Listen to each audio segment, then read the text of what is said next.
Welcome. Welcome.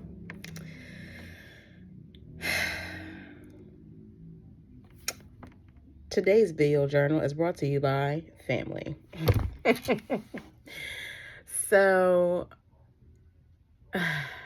yesterday was therapy day.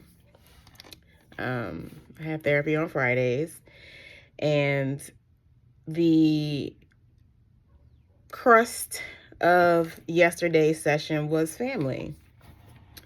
And I've been in therapy for the last 5 years. I'm on therapist number 4, lucky number 4, not number 3. And I'm learning a few things here. I love my therapist. I absolutely feel wonderful about the clinician that I'm working with right now. And that's not to say that my other therapists were ass, but they helped with what I needed at the time. Over the course of the last 5 years, what I'm now able to see in hindsight is that I needed different types of support at different periods.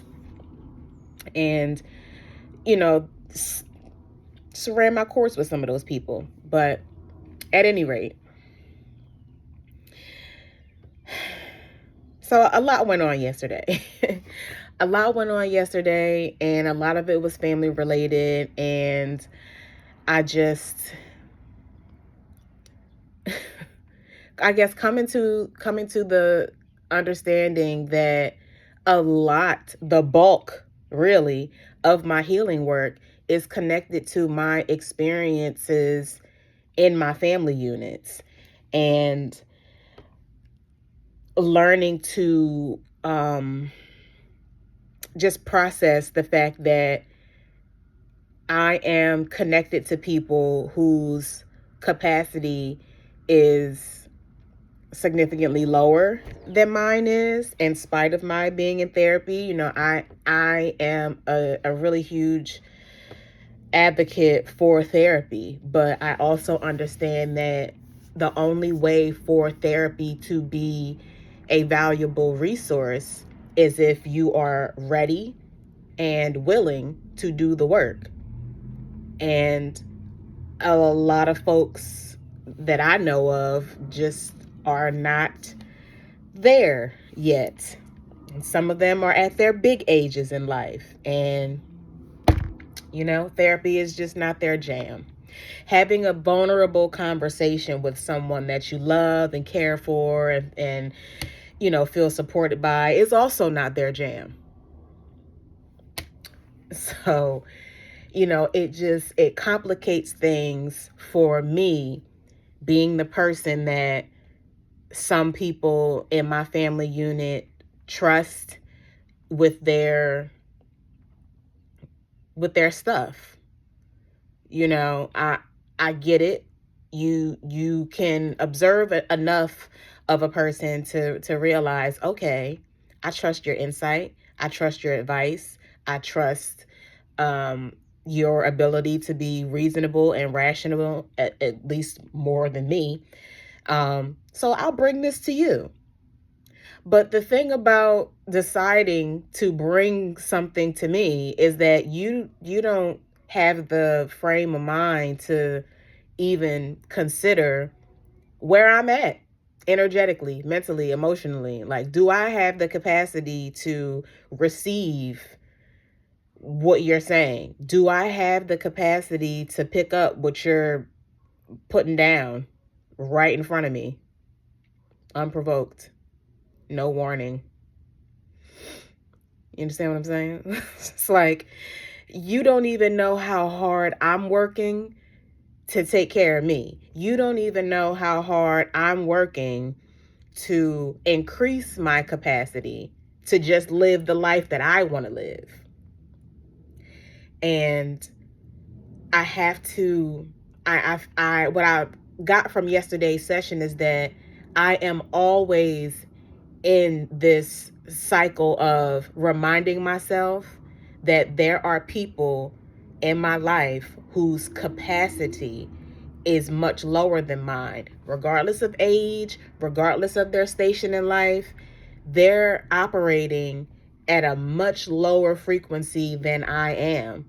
And so when certain things are thrust upon me, or when other people's expectations just come hurling at me to help with this, think through this for me, not help me, come up with a plan to attack this.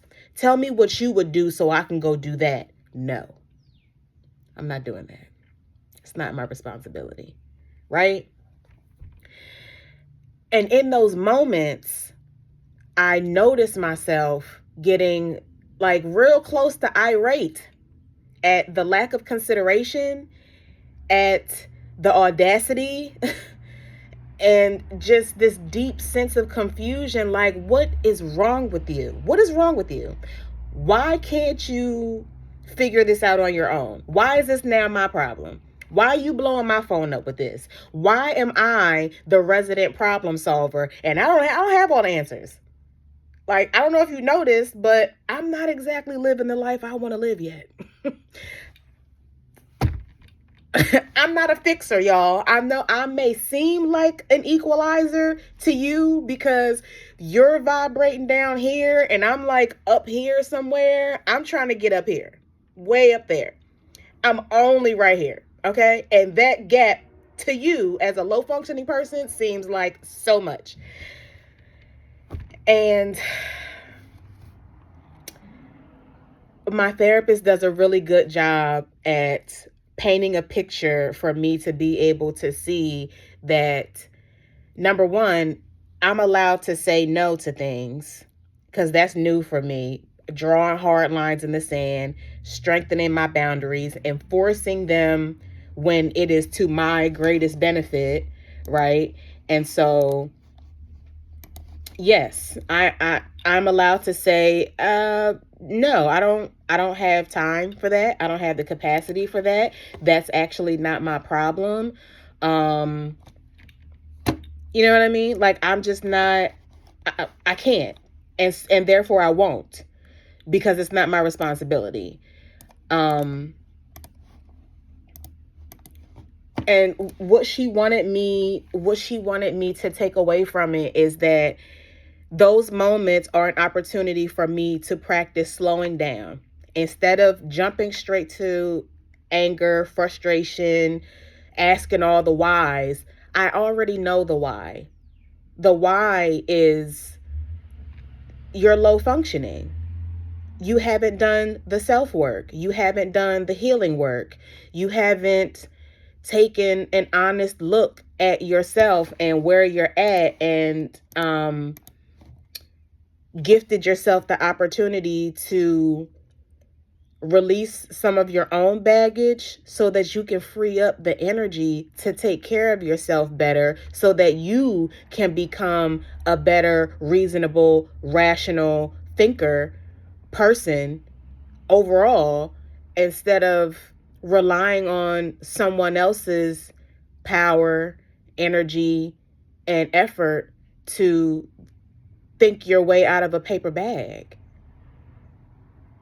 Yes, we have our tribes, we have our people for support, for fresh perspective and insight, but to make your situation someone else's responsibility is crazy to me. Even as a person that's experienced trauma, deep trauma, ongoing trauma, like over the course of years, complex PTSD is what they call it. It's just like, why? That's the first thing that pops into my head. Like, why are you like this? But I know the answer. Unhealed trauma. Being raised by parents who were also low functioning, and being conditioned to think, live, and just be a certain way because you're a product of your environment. But one of the things that my therapist also pointed out is that, we're adults now. So you don't get to say, this is just how I am. This is just how I grew up. That's all I know. I'm just a product of my environment. No, you get to choose. You big and grown now. You get to choose the way you show up in the world. You get to choose how well you function in your life. But what you're choosing is to slap this label on yourself. I'm just a product of my environment. This is just the way I am. No, it's not. This is the way you choose to be. This is the way you choose to be. And even that level of honesty and transparency with the self is difficult. I have had to learn to be a different type of honest and transparent with myself about my baggage. And it's just like, ooh, okay. Yeah, I did allow that. I did allow, uh, you know, my exes to walk all over me. I did allow them to walk in and out of my life as they pleased. I did keep that door open. I did people please in those relationships. I did accept less. I was choosing that. I chose people who didn't love me the way I needed to be loved. I did choose to set myself on fire to keep somebody else warm when they could give a fuck less. And so the fact that I was on fire. These are choices. And sometimes, because of our experiences, because of our environments, because of what we've been conditioned to believe about who we are and where we come from and how we do things, because that whole family culture of, oh, we're the Johnsons and we do this, or we're like, are we a cult or are we a family? I'm going to dig into that too at some point, because just because we are the fill in the blanks, does that now mean that we all just fall in line with a particular way of thinking, a particular way of existing in the world, a particular way of, attacking our professional life, a particular way of, like, it's just, like, why y'all do that? Like, because our last name is our last name, this is a part of our fabric. You're a Robinson. I know that. I know what I know. But I'm also allowed to be different than y'all. No? Okay. So it's a choice. What my therapist drove home for me was that in those moments where I am on the receiving end of someone else's conflict, of someone else's upset, confusion, problem, whatever it is, and it's not my job to figure it all out for them, even though that's what they would prefer. What's going to be good for me, though, at the end of the day? Enforcing a boundary, or just going along because that's my loved one and they trust me, and I'll just begrudgingly no, I get to choose as well. I don't have to begrudgingly do anything. I don't have to begrudgingly make myself available because it's what the other person wants. And to take it a step further, this isn't just limited to family. I don't have to just suck it up and participate, or just suck it up and make myself available, or just suck it up in anything because it's what the other person wants.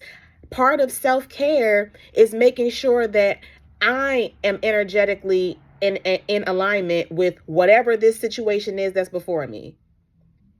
If this isn't resonating with me, if this is depleting me, if this just generally has nothing to do with me, and I can't find anywhere where this requires my involvement, I get to say no to it. But in the midst of all of that, she says, slow down. Instead of jumping straight to the getting angry and asking why, because these are all questions that if you slow down for a second, you will realize you already have the answer. You're dealing with people who are low functioning. You are dealing with people who have unprocessed trauma. You are dealing with people who either don't have the ability to take a step back and recognize, oh shit, I didn't even ask how you were doing today. I'm sorry. I didn't even check in with you. I just came straight, I came in hot with all my stuff looking for you to fix it for me. Like, if they knew better, might they do better? They might be coming to you because they don't have the capacity to get through this without somebody else doing all the heavy lifting of the reasoning and the rationalizing and the critical skills to be able to say, okay, well, that doesn't make sense, but this seems more practical, so let's do that. You know what I mean? And just taking age off the table and take age off the table and just really slow down, take some deep breaths, and remember what you remember about who you're dealing with.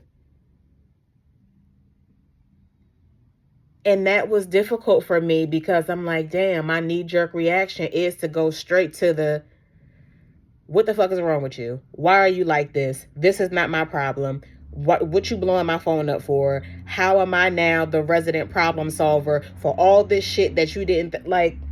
Time out. Time out. I need to go take a breath because I'm about to expel a whole lot of energy being irritated and angry and asking questions that I already have the answers to, right? And we talked about trauma brain, how those knee-jerk reactions, those knee-jerk responses are a result of being in fight or flight mode chronically.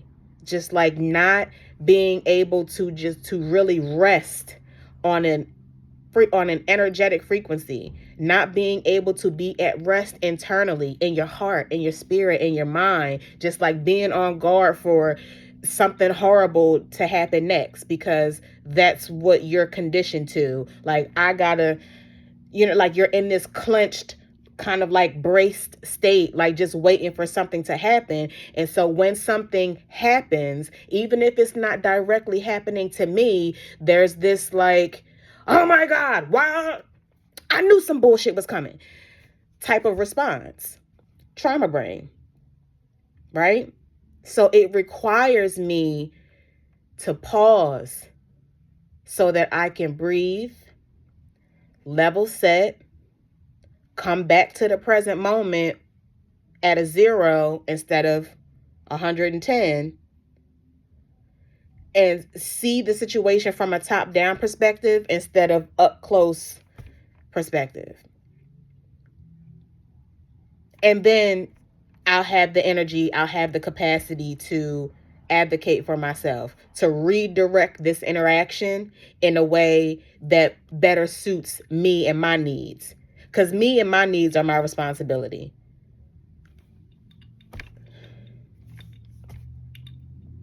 I'm not saying that I don't love you, that I don't care about you, that what you're experiencing or what you're, I'm apathetic toward it. Not at all. But my needs and my well-being are my top priority. I can't be my top priority and you be my top priority, or all of y'all. Okay? That's just not how that goes. And what I noticed maybe a month or a month and a half ago was that tool of slowing down, that moment to pause and breathe so I can respond instead of reacting in certain situations, is very, very helpful and healing for me. I was in a situation where I had to be at my home, not my home office, but I work remotely like 90% of the time, and once a month we have to be in person. And circumstances changed, and I needed to be in person for the entire month of September. And being in that environment was very triggering for me for several reasons, which I'll get into at some point later. Because I don't want to say anything that would reveal who my employer is, and I also don't want to. Anyway, the pausing and the breathing helped me function well in that uncomfortable environment, being around a lot of people, um, having my routine change a bit, and just be like, it was really the peopling. No, I'm not even going to sugarcoat it. It was really the peopling. I I don't like being around a lot of people. Like, I'm an energy person, and so I'm also not I'm not the sort of person that overshares or over invests in their colleagues, and there seems to be a very heavy focus on that for some people in the organization that I work for. That's just not who I am. Not not at work, not in my personal life. I'm just not a, hey everyone, all are welcome. Tell me everything about yourself. I'll tell you everything about me. Let's be besties. I don't work that way, right? And there's a lot of that coming at you going in person for this particular employer. And so that pausing and breathing helped me tremendously in those moments where it was just like, oh my God, someone else is talking to me and they want to have a long conversation. It helped me to create moments to pivot and end the conversation when I was ready to be done. Not in a disrespectful way, but whew, all right, that's that. Hey, you handled that well, girl. Go ahead. You know what I'm saying? So it's integration. You know what I mean? Like, I have the tools. It's just a matter of integrating them into all the areas of my life where applicable. And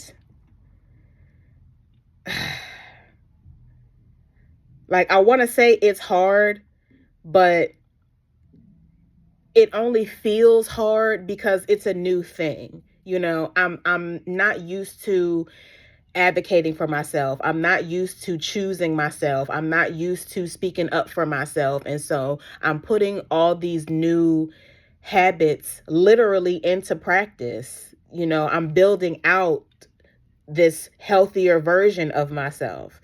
I'm uncomfortable with some of these new tools and skills that I'm applying to my real life.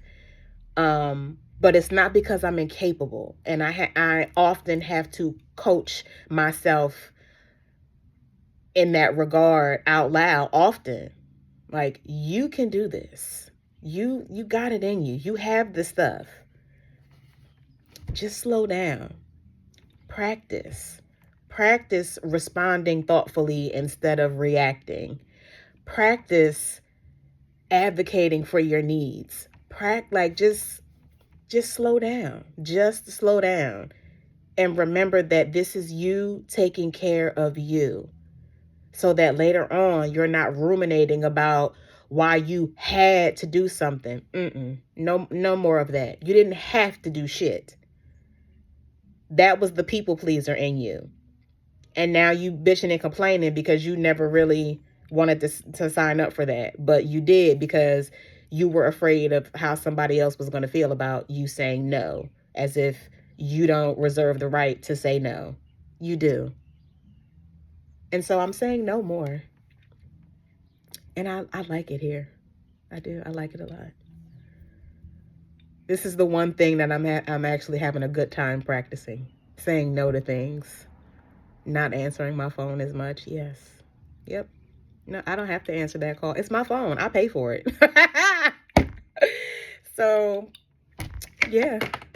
That's my highlighter falling. But thank you for listening.